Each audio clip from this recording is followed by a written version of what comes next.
Here comes a new challenger! Hello, and welcome. It's been a while, but I'm back. I'm uploading Tuesdays and Thursdays, Tuesday Smash content, and Thursday everything else. I let my friends on Discord vote for what videos I'll be doing, and that's pretty much it. Alright, with that being said, let's get right into this video, the first video that I'm doing after a very long time, Fighter Pass 1, and my thoughts on it. Each individual character, including Piranha Plant, who we will start off first since Piranha Plant was our first DLC character. And then I'll give my overall thoughts, and and then we'll just move on from there. So in terms of Piranha Plant, I think he's a fun character. His ledge trapping, amazing. He is one of the better projectiles in the entire game. He has funny, quirky animations, that's for sure, and just a fun overall character. And even though he's fun, he's pretty big, heavy, gets comboed a lot. You just hit him and, well, he takes a ton of damage. His recovery is great, though, because there's no really upward part to it, it's just a side leaf spinning up. There's not really a lot protecting Plant from getting edge guarded, though him having one of the better recoveries nullifies that a little bit, but not too much that Piranha Plant, he'll just die, basically. Or they'll just die. I find it interesting that Piranha Plant was made into a DLC character, because when you play their classic mode route, it ends with, well, not ends, but the whole route is basically just all the newcomers in Ultimate. From the start of Ridley all the way to Incineroar. It's pretty strange. It's almost like Piranha Plant was meant to be in the base game, but wasn't finished in time. Would have been an interesting DLC character, base roster pick, I'll tell you that much. Either way, Piranha Plant's here now, and all I can say is that I enjoy the character, as I do with all of them, but in terms of Piranha Plant, fun, easy to pick up. Would I recommend getting him if you never had the game after the first 2 months of release? Well then, it's kind of hard to argue that, especially since Piranha Plant costs $5. The reason why it's $5 is because he's a newcomer. And, that's pretty much it. That's the only reason why he is. I mean, what else can I truly say about that? You only really buy a DLC character if you find their value in it, or if you think that character suits your playstyle. But that's all I can really say on the Plant. If I were to say where he'd be on a tier list, I'd say mid-tier. The character's got good tools, and can use them well, but him being a heavy, and him being just, pretty big character altogether, it kind of is his weakness, you know what I mean? He just gets comboed too easily. But, like I said, his ledge trapping's great, and his projectile is really amazing to get people off him. And, that's pretty much it. I mean, the only weakness he has currently as of 7.0 is his aerials have too much lag, and that needs to be toned down for sure. So I think that if Piranha Plant were to need any buff, it would definitely be his aerials. They need fixing. Up air needs hitbox fixing, because it has a problem with the Z-axis. Back air needs reduced lag. Forward air, it's alright, and air's fine as well. Down air, it's also okay, but, they still have tons of lag in the air. On the ground, not really, but that goes for saying for all the characters in the game, but, it's worrisome.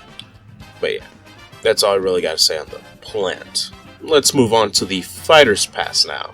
So Joker, he's an interesting one. The first Fighter Pass character released after Piranha Plants. He was revealed at the Game Awards 2018, I believe before or during the game's launch. It was quite interesting, that's for sure. Having Joker be revealed as the second DLC character first of the pass truly just blew the gates, when it came to who people thought DLC was going to really focus on. I mean, there was speculation everywhere, The first character was a third party, and nonetheless, a third party associated most closely with Sony. It was very interesting, that's for sure. In Smash, however, that is what I came here to see. I had never really played Persona 5, though I knew of the Persona series. Round 2, I watched a Let's Play of Persona 1 and 2. Never watched 3, 4, or 5 up until this point, though I did know of Yu Norakami prior as well.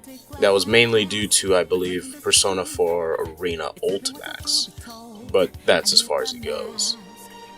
So my Persona history really just involves a certain guy with shades. I wonder who it could be. Oh well. When it comes to Joker in Smash, however, he is a interesting lot. He comes with a stage and some music pieces, and 3 of those music pieces being remixes.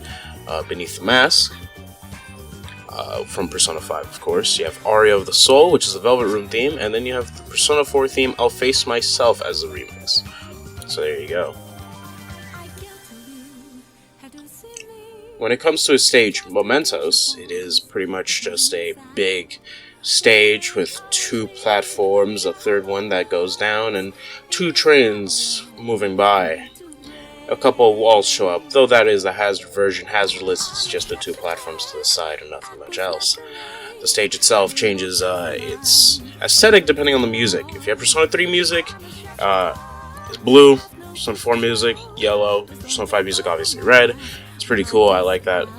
Even the stage details change towards those games. A perfect example is that when the platform rises down, if you have the Persona 5 theme, you have Morgana from the opening. Persona 4, you see Teddy, I believe, from the opening as well. And from, well, Persona 3, you have Persona 3's intro. So there you go. Pretty cool detail nonetheless. But now let's talk about Joker himself. So Joker, let's talk about him without Arsene. So Joker, interesting character, comes with a gun, and his various mechanics, well, not really mechanics, more so just his style from Persona 5. He carries himself with a unique sense of style due to certain things that no other characters have. For instance, when in Smash, you usually see when a sword swipes or anything like that, it has like that glow of the sword following it. But with Joker, it's actually a red streak, meant to reference Persona 5.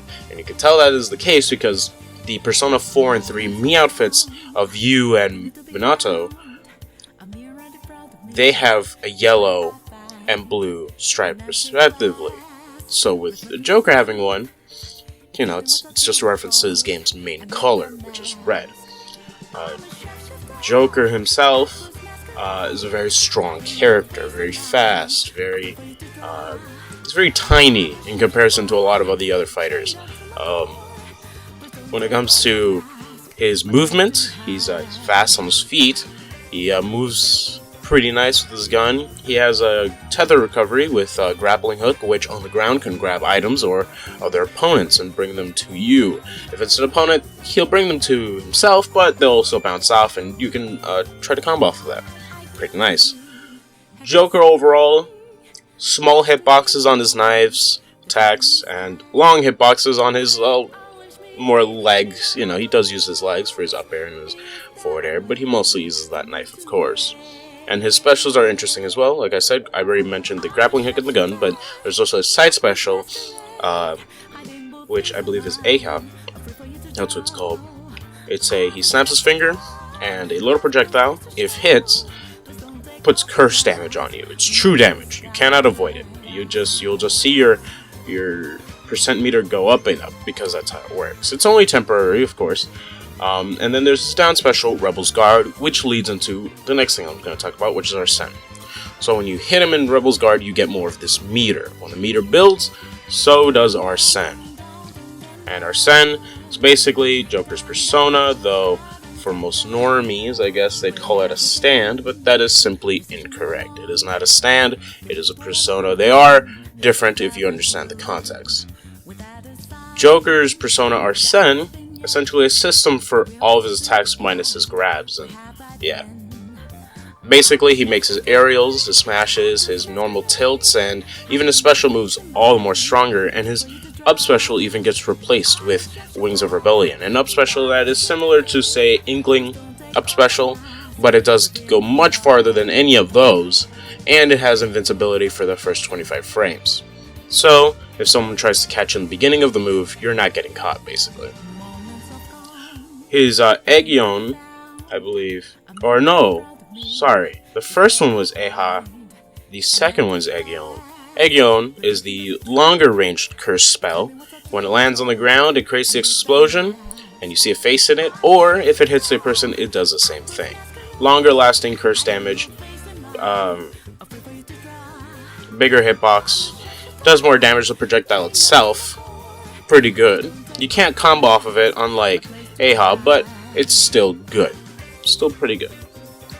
When it comes to the rest of his specialists, they just get more modified. For instance, some moves just have bigger hitboxes or different hitboxes, like his back air. Before, Joker would only swing his knife back, but now Arsene joins in by swinging his arm up and then down, whereas Joker was down and then swinging up, back, like that, basically. If you can picture it, of course. His down air changes from just one swipe down. Now Arsene stomps after it. So now the move isn't just modified, it's just completely changed. Because before it was just a move where it would, knock opponents to a direction. Now it's a spike. Though, of course, you still can get those hitboxes separately on accident. It happens. But yeah, basically just Arsene helps you out for the however long he lasts. Arsene lasts for 30 seconds. And the more he gets hit, or the more Joker gets hit, Arsene starts to fade away and leaves. Especially in 7.0, where this is very much more noticeable, he does leave a lot earlier. So there you go. You gotta really be careful about it now. Arsene is pretty fun to mess with. Joker, really good character. People like to call Arsene a comeback mechanic, and he is.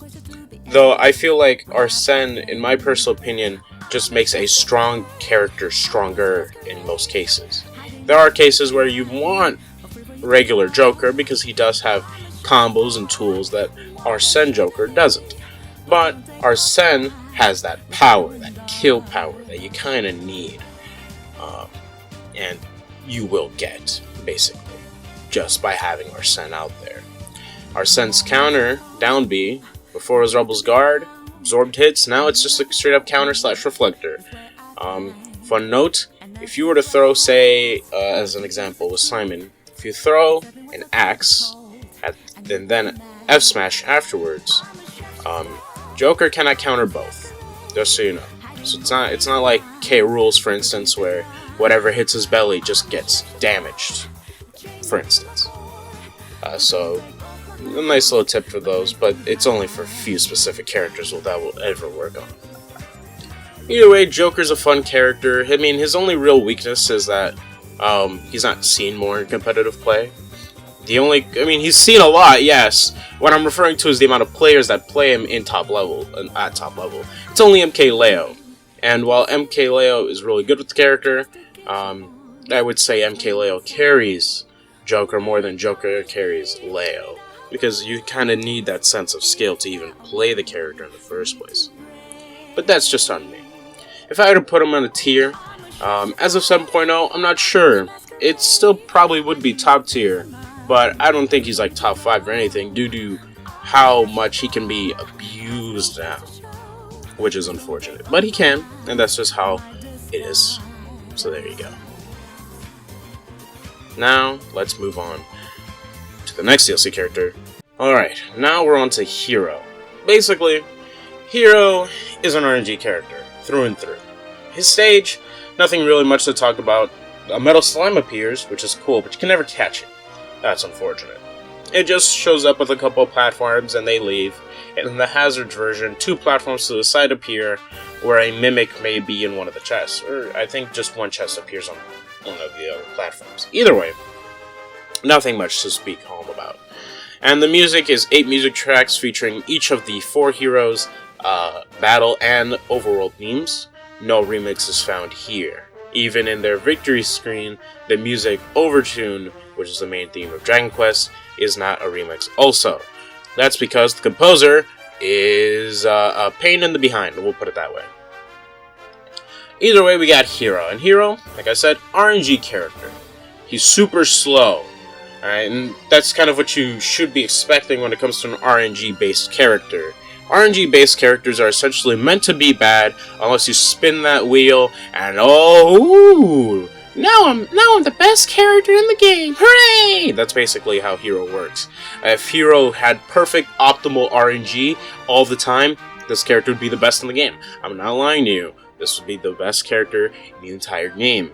Because even though he takes like 10 million years to swing that skinny sword, that RNG is what matters at the end of the day. And that's how Hero's playstyle revolves around. He does have tools that are good without RNG. For instance, his side special, the second level of it, is a really good spacing tool. But overall, if you had to rely on RNG, you need some amazing RNG. Even his smash attacks have critical hits, which are also RNG. If you could get, like, say, an up air into up smash and get critted, you'd probably die at 20 to 25, sometimes even at 0, because up smash crit is the strongest out of all three, though is the weakest of all the three smashes without any crits. Funny how that works, huh? Either way, Hero is just an RNG character through and through, and there's nothing much else to really say other than that's what makes him funny. If I were to put him on a tier list, it depends. If you have little to no good RNG, then he's a mid-tier, but if you have optimal perfect RNG, where you have moves like Whack and Thwack killing all the time, is clearly the best in the game. And Whack and Thwack is something coming from a command menu. So let's just get into how his RNG works before we move on to Banjo. In terms of his main RNG mechanic, it is his menu. The menu pulls up 4 spells every time.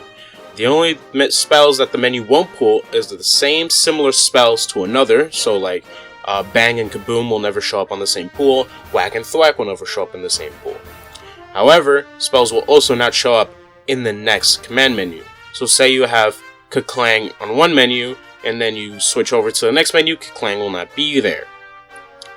Each spell that shows up on the command menu has different chances of RNG of how much they'll show up, with Hocus Pocus being the least, because Hocus Pocus is RNG the video game. It is so much RNG because not only do you need RNG to get that thing to appear, but you also need some high RNG to have any good use out of it, since Hocus Pocus does one of number random spells. You'll either do one of your spells in the command menu, including Kamikaze, the one that will blow yourself up before your opponent.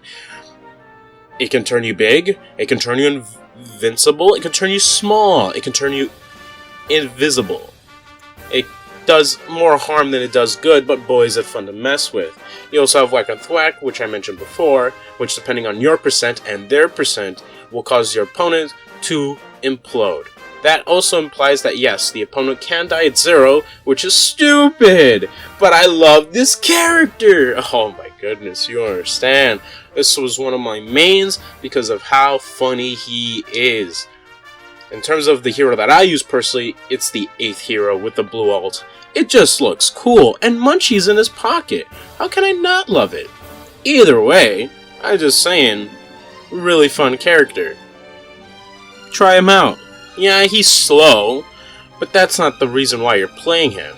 You're not playing him because of his slow sword strikes. You're playing him because you are having the funny, and that's what matters the most when it comes to hero. Alright, well, as you can tell, I clearly love this character, but don't worry, there are 3 others I heavily enjoy as well. Because the next one definitely isn't. I mean, I have fun with Banjo, but let's just get right into it, shall we? Banjo and Kazooie. I like these characters, I do. Fun characters, but definitely not the most fun I've had in terms of all the DLC characters. Out of all of them, they're probably my least favorite to play, but I still find them enjoyable. You get what I mean?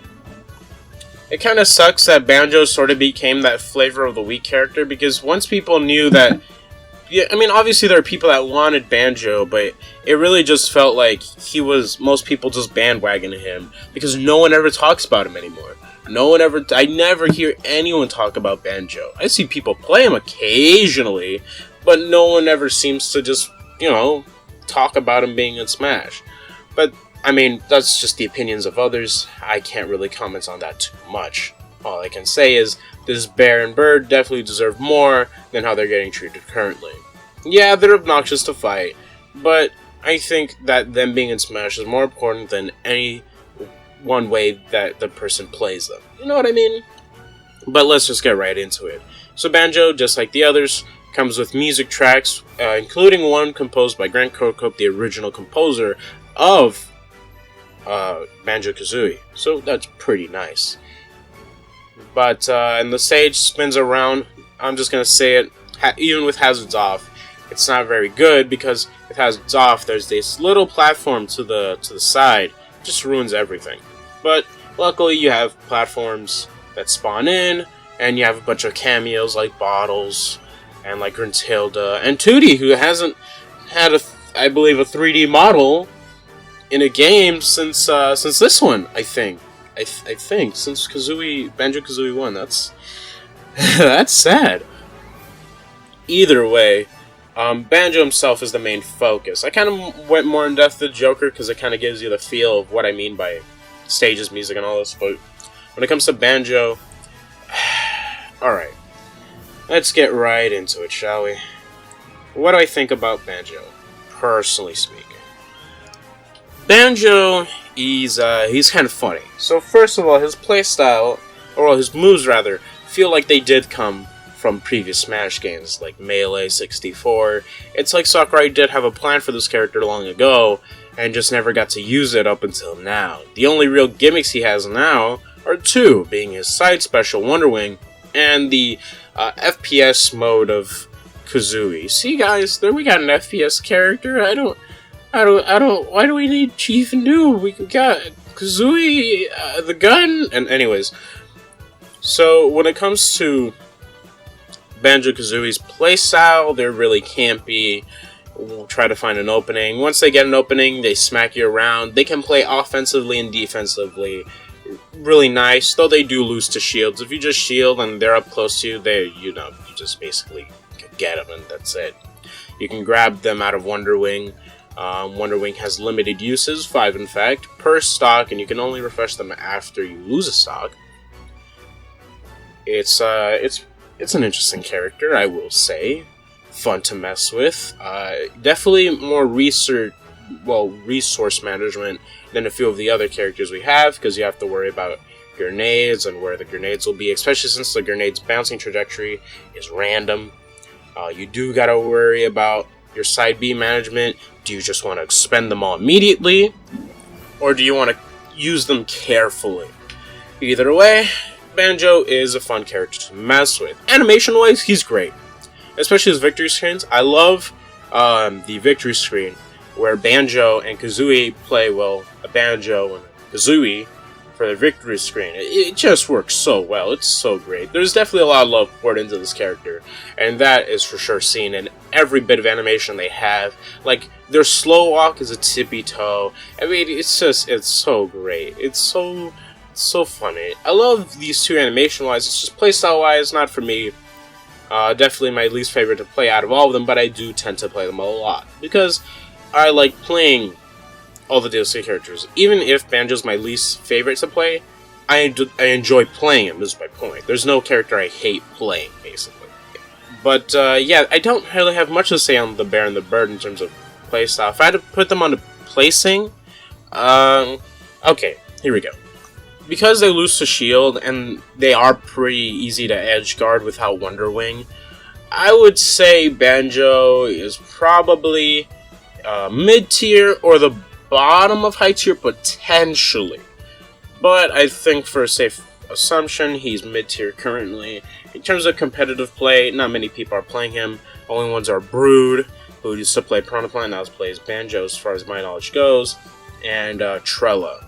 There are Banjo players that are doing their best with the character, though he does tend to falter a lot, especially since he is pretty big hitbox-wise. So hurtbox-wise, so you can easily combo him, and once you get in, it's kind of hard for Banjo to get out. You know, he doesn't have a frame 1 grenade like Snake or anything like that, so you really do gotta watch out with Banjo. You can get in, you can play offensively, but if someone catches you, you better watch out, or you're done for. But still, he's worth your time. I truly do believe. And comes with amazing remixes. I already mentioned Greg Kirkhope's, but there's a few others which I think you'll greatly enjoy. Though I don't want to really get into that. I think you should check out the music tracks yourself, personally. Either way, that's about it. I mean, when it came to the Banjo update, you know, everyone just sort of remembered it for Sans, but for me, I did care about the character. I still do. I'm glad they're in Smash. I'm happy for the fans that wanted them in. I really am. Maybe we'll see a Banjo-Kazooie game on the Switch someday, but that's a topic for another time. Alright, well, that's enough about Banjo. Let's move on to the one I really want to talk about. And that, my friends, is Terry Bogard. Alright, let's get into it. This might be the longest segment out of all of them, but I don't care. I love SNK. I love fighting games. That is my passion. Fighting games are my passion. I tend to suck with 2D fighting games depending on the fighting game. Like with Marvel vs. I've never been great at team building. But with 2D fighters, such as Street Fighter or Fatal Fury or King of Fighters, I've done pretty well with. And Terry. Oh boy, Terry. Alright, so when it came to Terry, he was leaked. Unfortunately, I guess. But he was leaked by Nintendo by accident because they put the SNK trademark. Though that reveal trailer had me so confused because it starts off with the King of Fighters 94 intro where the Rugal invitation or the Smash invitation this time around is spinning around. I'm thinking, oh, Kyo's gonna grab it. Psych! Rio! Psych! And then when I saw Andy and Joe, I'm like, okay, it's gonna be Terry. There's no way! There's no way. I saw Geese Howard, I'm like, wait, please! Geese Howard, grab it! No! Oh, I'll see you on Tekken 7, buddy. And then I saw Nakaruru, and I'm like, please get her out of my screen! And then I saw Yori, I'm like, I know it's not gonna be you, Yori, but it would have been great if it was you. It would have been really great.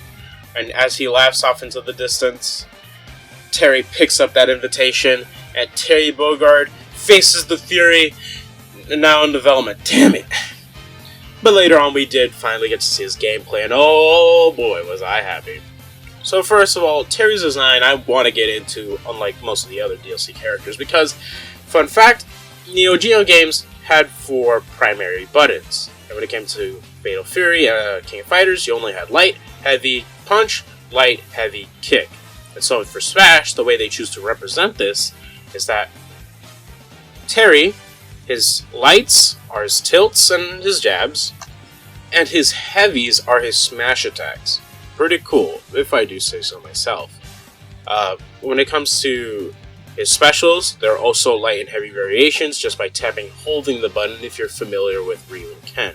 The Ryu and Ken is much more in depth due to them having medium included in there, so they have like 3 versions of all their specials, aside from like Ken's kicks, but we're here about Terry. And Terry, oh my goodness, alright, so first the stage. I love this stage. It's literally just it's a walk-off, except not really, because there's 2 invisible walls. And the reason why those walls are there is because you're supposed to knock the opponent into those walls, and since I first played Real Bout Fatal Fury, that was kind of the first one I played when it came to the original Fatal Fury games, so my first King of Fighters game was 97.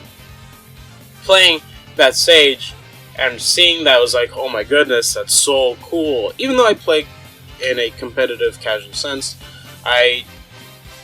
when I do play casually, seeing that stage is just, I'm in awe, really. It's just so good, you know? And plus there's like 20 stage cameos featuring different characters from the Fatal Fury series, which, you know, that's how they're divided. Half of it is Fatal Fury, half of it is everything else SNK. Plus Terry comes with 50 music tracks. That is... Either way, you know what I'm trying to say, right? Right? I know I'm sounding like gibberish, but I can't help it. I love this character. And even though I love this character, he's still my second favorite to play. favorite hero, just beats him out because of how funny hero is. But I do love Terry Bogard. I do main Terry Bogard, so I gotta play him too. Play him, Ryuken, and Hero. So there you go. Terry is just, oh my goodness, I couldn't ask for more, because I never expected Terry to show up.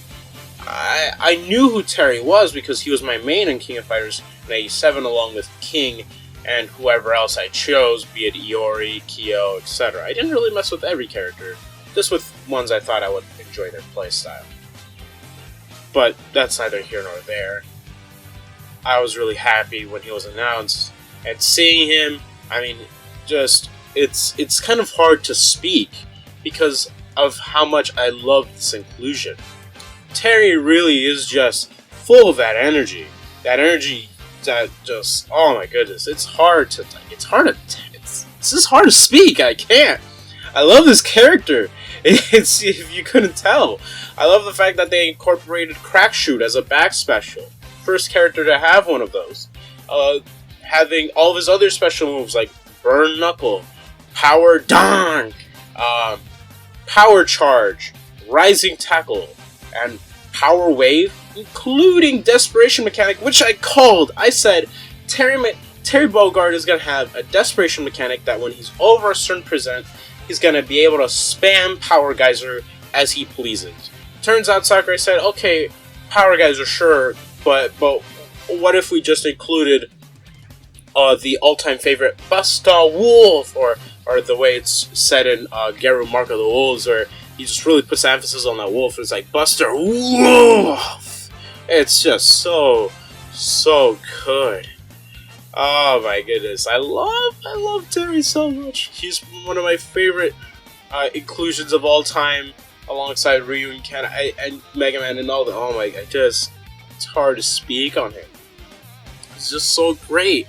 I love fighting game characters, and I just love fighting games. So seeing Terry Bogard in Smash is like a dream come true. That's why I want more fighting game characters in Smash, because no matter what, I love these characters. I really do. And seeing Terry in is just, it's great. It really is. When it comes to his mechanics, in one-on-one, he auto-turns. He can cancel from his normals into his specials.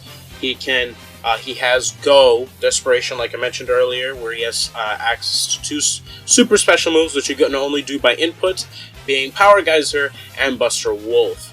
You can cancel into these specials as well. But let's get right into it in terms of his viability. So I think, in comparison, since I'm speaking on this with the eye of 7.0, I think if you're going to get into any of the fighting game characters, Terry's a good start. He's definitely the easiest to play out of all three, but I would not say he's better than those other two, Ryu and Ken. But I do think Terry has his benefits. He is good. He is simple, but difficult. He's simple in the fact that he doesn't really have like taps and holds for his normals and all that sort of stuff, but he's still hard enough with his own input commands and his own mechanics, especially his back special. Kind of hard to recover with if you don't hold back and then press the B button, because if you do the command version, Terry will just fling forward, you know what I mean? But either way, it's still pretty cool that they incorporated his specials, his inputs, just like with Ryu and Ken, even having a charge motion, because of Rising Tackle being a charge move in the original Fatal Fury games. King of Fighters, it sometimes gets changed to a Dragon Punch, but there you go. Either way, super happy. Also happy they referenced the anime through his outfits. The two white blank caps. I know some people may say, well, that's from the games, but like that's because the in-game sprites is kind of hard to really depict that. You actually got to look at Terry's artwork of those games, and you'll see that Terry's artwork shows he does have something there. It's just never seen in the game sprites. Sometimes it's Neo Geo, sometimes it's Fatal Fury, and sometimes it's King of Fighters. But yeah, they also reference King of Fighters 14 with his hat, Southtown Hungry Wolf, which is a reference to his title given to him in the games, The Hungry Wolf, because he's always looking for a challenge. Terry's just a cool character. He's one of my favorites. In terms of DLC pick, like I said, Hero was fun for he's more fun because of how wacky he is. But I think Terry, to me, was the best inclusion of this pass. My personal opinion. That's just how I am. Like I said, and then in terms of tier placements, I'd put him at a solid high tier. Why not top tier though? And it's one simple reason why he's not top tier.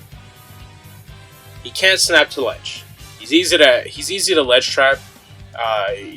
You probably heard players talk about frame 2. You can frame 19 this guy. It sucks. But either way, fun character nonetheless. And that's what matters with the DLC, is that the characters are fun. And I have fun with Terry. I really do. Do I think we should get more fighting game characters now that we got Terry's DLC? Yes, for sure. I'm gonna make a video on that, just you wait. But for right now, I'm happy with Terry. I'm really glad they included him. I'm also glad about his final smash. Just having triple geyser combo into Howard Dunk into EX Buster Wolf, where he says, "Here's the big one, Buster Wolf." Oh my! Oh, I felt proud being a fighting game fan when I watched that whole Sakurai Presents Terry. I really did. I love fighting games. I really do. They're one of even if I get my ass kicked in them, I don't care. I love fighting games, and I love Terry's inclusion. Okay, now let's move on to the final character, because I couldn't put Terry's into a script or with points or anything. I just had to go as this because I'm just gonna go to Byleth. I'm just gonna go Byleth. I can't. Alright, Byleth time. Alright, Byleth time. Focus. Byleth time. Yeah, Byleth time. Alright, so now the final DLC character of the past, or 6th DLC character, Byleth. I'm not going to go into the controversy. I don't want to make that a separate topic. So let's just talk about Byleth and my feelings towards this inclusion. I love this inclusion. I really do. I don't have 3 houses. I don't.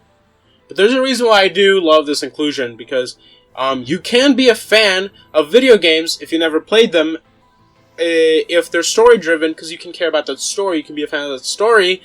So, and for me, I just gotta say that I love 3 Houses' story, mainly Blue Lions. Blue Lions does have the best one, and in my opinion, one of the best well-written Fire Emblem characters to date, Dimitri. I think Dimitri's probably the best Lord in the series, and I only say this because normally, when it comes to Fire Emblem games, for those who don't know, when it comes to the games, not many people really enjoy the Lords. There are a few, yes, like Ike. People do enjoy Ike. We like Ike.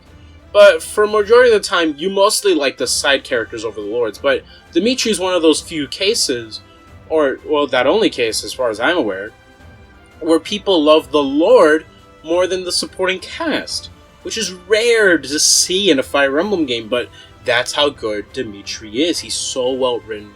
If you haven't had the chance to play 3 Houses, please, I implore you, play that game. I assure you, it's worth your while. It's a really good game. I have tried it out a little bit. That's mainly because, you know, I got a few friends. I did try it, but not too much that I just need more. I do plan on buying the game myself someday, but for right now, I don't have that kind of money. But yeah, that's 3 Houses for you. But let's talk about Byleth. Byleth comes with the Sage Garrett Mark. I'm not really going to talk about the Sage other than the fact that the Gatekeeper's there. 10 out of 10. All the other house leaders appear on the stage, along with Rhea, Seteth, and Flane. All great cameos. I love it. I felt something was missing, though, because Black Eagles, the Black Eagles portion, you have Edelgard, which, okay, and then you have Dorothea and Petra. And Dorothea's fine, but why is Petra there? It should have been Hubert. Hubert's Edelgard's bodyguard. He should have been there. It feels so wrong that he is there. I'm sorry. I mean, it feels so wrong that he isn't there. It's so... Why? Just why? I love Petra, don't get me wrong, but it should have been Hubert 100%. Even if people don't like his design, you gotta acknowledge he should have been there over any... he should have been there before Petra, he should have been there before Dorothea, you can argue. He's just that important to Edelgard. I mean, he's part of the main plot, and when it comes to anything regarding Edelgard, you know what I mean? But that's just my personal opinion. In terms of music tracks, Byleth doesn't come with too much. It's mainly just 2 remixes. They're the same, it's just one is English, one is Japanese, because it's the main theme. The rest are from the original game, such as Apex of the World, I'm happy that song's in. I know people are upset about God Shining Star, but too bad, because Apex of the World is better. Yeah. And then, you know, but hey, that's just my opinion. Either way, Byleth, the character, that's right, the character, slow, long range, lack of priority. I think that's how I can best sum it up. This character, Byleth is fun for me. Byleth is really fun for me. Byleth reminds me of Smash 4 Ganon, where, yeah, the character sucks, in a sense, but they're really fun to play. Now, the reason why I say Byleth sucks is mainly due to lack of priority. Because even though Byleth has all this range, their moves just lack priority. They really do. Most moves can clank with them. I felt like Ken and Ryu Shoryuken pre 3.1. Like, that's how bad it is. Not all of their moves clank, of course, but their main tools do, or just straight up get beaten out. Which I feel Byleth shouldn't get beaten out, because Byleth is supposed to be a distance demon. Because even though Byleth is slow, you can make Byleth a good character. It's just his lack of priority, and not to mention the amount of lag and startup he has for his moves. For the purpose of this, I'll be referring to Byleth as him, because I use the male alt with Dimitri, but this is me. Either way, when it comes to their huge startup time, it really hurts them. Byleth is very weak in that aspect, and I think that they probably should have gotten a buff already, which kind of sucks because they just came out, but they kind of need it. Fun to mess with, especially their up special. Latches onto walls and is a tether recovery. It's probably the best tether recovery just because it has that attribute of latching onto walls. Like, if you were to compare every other tether recovery, his is just superior because of how deep he can go. I've had moments where someone tries to gain inside me, and I mash out, and we're all the way in the bottom of the blast zone, and I still manage to recover from the bottom of the stage. So, definitely a very good recovery for sure. Really amazing. But, it's just that lack of priority that really hurts his character. I find them fun, I genuinely do. They're really fun to mess with. But that lack of priority really does hurt this character. It extremely hinders this character's potential, I believe. Along with just heavy startup and just heavy cooldown. It hurts. But in terms of placements on a tier, I can't really say for sure. The character did recently come out, though it is pretty easy to tell their weaknesses and their strengths. I will say probably lowest of mid-tier, top of low tier. It's pretty bad. They need some assistance, is what I'm getting at, basically. But, you know, that's neither here nor there, of course. Byleth is just a wacky, as all wacky can be, character. Especially with that upbeat being able to, like, spike your opponent depending on their percents. That's great. You can even grab Banjo out of Wonderwing, because it's technically a grab. It's a hit grab, but it counts as a grab. It's just great. I love this character, I love playing them, but I acknowledge their weaknesses, and their weaknesses are very much terrible. They need help, for sure. But that's all I have really to say on Byleth playstyle-wise, because there's not really a lot to talk about. All their down moves, such as down smash and down special and down air, use the X. Forward, back air, forward smash, and side special uses the lance. Your neutral air and your neutral special use the bow. And then your up air, up smash, up B, your tilts and jabs all use the Sword of the Creator, which is a whip sword. So there you go. But I mean, that's all I can really say, you know? Byleth, I love the inclusion, I really do, but the execution kind of is a lot to be desired in the game. Like how they play, not how they play, just like I mentioned, priority is the big issue. I think, but that's just on me. You know, that's my opinion. I do love what this character comes with, though. The music, especially since Byleth is a Fire Emblem character, all that nice Three Houses music will also be on all the other Fire Emblem tracks, or stages, sorry. So, still worth it, in my opinion, and like I said, fun character, but that's all I can truly say about this character. They need help. They genuinely do. But hey, at least Byleth has, in my opinion, the best victory screen of all time. I'm just pointing that out there. I'm just saying, it's the best one. It's just the best one. Anyways, now we reached the conclusion. And that conclusion, my friends, is this pass is a 10 out of 10 for me. Character weaknesses aside and how they are competitively, I think this pass is a 10 out of 10. I know people don't like to think that, but I do. That's just me. I love every inclusion, even if I have no history with the character.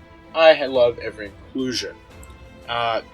Discounting Piranha Plant, of course, because Piranha Plant is not part of the pass. But if I had to include Piranha Plant as part of these first 6 DLC fighters, still a 10 out of 10 because all these characters are fun, all these characters are unique, all these characters play like any other character. It is just that good. You can make certain comparisons, like Joker with Sheik, Terry with the Shotos, but these characters do feel different from all the other characters in the game. And that, to me, is a testament of how well Sakurai and his team have made this whole pass. You know what I mean? Like, it's so well done. The stages are nice. The music is great. It's wonderful. And I get some really fun characters. When Sakurai said, hey, you know, you only buy the pass if you feel like, you know, it's worth your money, I knew it was because I trust this man with my money and that giving me fun characters. And I think that's the main thing, because for Fire Pass 2, getting ahead of myself a little bit, because I am making a Fire Pass 2 video next week, you know, it's the same thing. I would say you're only really buying the pass if you're expecting fun characters. Whether they're good or they're bad, whether they're complex or simple, you're at least expecting a fun character. And that's what I think is the important way to look at this fighter pass. If you enjoy every character in the pass, then you got your money's worth. Regardless of the character choices, I feel if you enjoy characters, you win. Sakurai wins, everyone wins. And that's how I see it. In terms of the characters individually, my ratings for them, competitively viable would be Joker first, then Terry, then I would say Banjo or Plant. Since Piranha Plant brewed before he switched off to Banjo, did do really well with the character. Then I would say Hero. Then I would say Byleth. Byleth would be the least due to his the reasons why.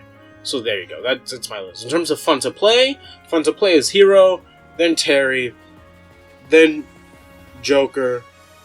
Sorry, no. Hero, Terry, Byleth, Joker, Plant, and then Banjo. There you go. That's the order. I still find them all fun, but if I had to give an order, that's my order. It's the order of my opinion. So there you go. In terms of the package that they come with, I'm going to exclude Piranha Plant. If you're buying the characters individually, if you're a competitive player, Joker and Terry are definitely your priorities because those two characters are just, they're really good. I would say if you're a casual, well, all of them would be good, but if I had to mention which ones, it'd definitely just be Terry, Byleth, Hero. Because Joker's stage does leave a lot to be desired in terms of its how it functions. And Hero's just a wacky character. Banjo, he feels like a Brawl 64 melee character. That's all I can really say about the character. Not much really there, so yeah. Fun character though, I will say. I've said already, I am happy with their inclusion. But that's just me. You know what I mean? That's just how it be. Either way, I think that's it for Fighter Pass 1. That's my thoughts. Good pass. I'm grateful for it. I guess I should have brought up the bonus that is the Rex Mii costume, but I mean, you only get that if you buy the pass. If you buy the character separately, then you don't get it, so what's the point of talking about the Mii costumes? And I wasn't going to talk about the Mii costumes either because they all came individually from the Fighter Pass, so there you go. If I had to say which ones to get, it'd definitely be Cuphead and Sans because they come with music tracks. But that's it. That's about it. Either way, I think that's it for me. I'm gonna sign off now. Stay tuned for my next video. I hope you enjoyed. Please take care of yourself. Have a good day, month, week, whatever the case may be for you. See ya! You can be